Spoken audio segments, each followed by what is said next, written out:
मित्रांनो, नवीन आणि चांगले व्हिडिओ बघण्यासाठी माझी डायरी चॅनलला अवश्य सबस्क्राईब करा आणि शेजारच्या बेल आयकॉन वर सुद्धा क्लिक करा, ज्यामुळे तुम्हाला नवीन व्हिडिओ मिळतील अगदी सर्वात आधी. नमस्कार मित्रांनो, मी धीरज तुमच्यासाठी घेऊन आलो एक नवीन मराठी मोटिवेशनल बोधकथा. कथेचं नाव आहे यशाचं रहस्य. एका नदी किनारी एक आश्रम होता.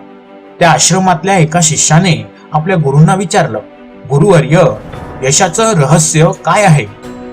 गुरु म्हणाले, शिष्या, याचे उत्तर मी तुला उद्या पहाटे स्नानाच्या वेळी देईन. तू उद्या सकाळी माझ्या सोबत नदीवर स्नानासाठी ये. शिष्य म्हणाला, ठीक आहे गुरुवर्य. दुसऱ्या दिवशी पहाटे गुरु आणि शिष्य नदी किनारी आले. गुरु म्हणाले, चल शिष्या, माझ्या सोबत नदीच्या पाण्यात उतर. दोघेही पाण्यात चालू लागले. पाणी जेव्हा गळ्यापर्यंत आले, अचानक गुरूंनी शिष्याचं डोकं पकडलं आणि त्याला पाण्यात बुडवलं. शिष्य पाण्यातून बाहेर येण्यासाठी संघर्ष करू लागला. पाणी त्याच्या नाकातोंडात जाऊ लागलं, पण गुरूंनी त्याला सोडलंच नाही. शिष्य तडफड करू लागला. त्याला पाण्यात श्वास घेता येत नव्हता.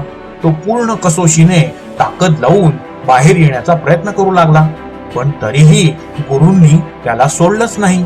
अखेर त्या शिष्याने प्राणपणाला लावून गुरूंच्या हाताला झटका दिला आणि तो पाण्याच्या बाहेर आला. पाण्यातून बाहेर आल्याबरोबर शिष्य छाती हापसत हापसत जोर जोराने श्वास घेऊ लागला.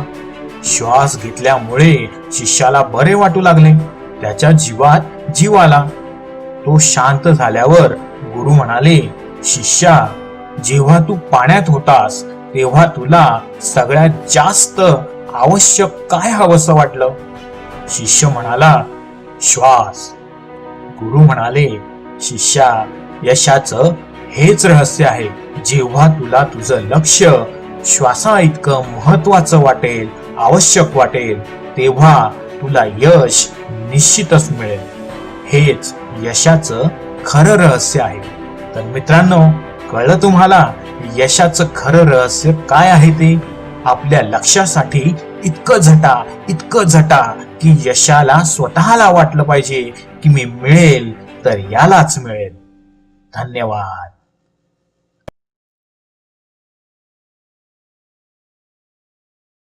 मित्रांनो, व्हिडिओ आवडला असेल तर लाईक करा, शेअर करा आणि माझी डायरी चॅनलला अवश्य सबस्क्राईब करा.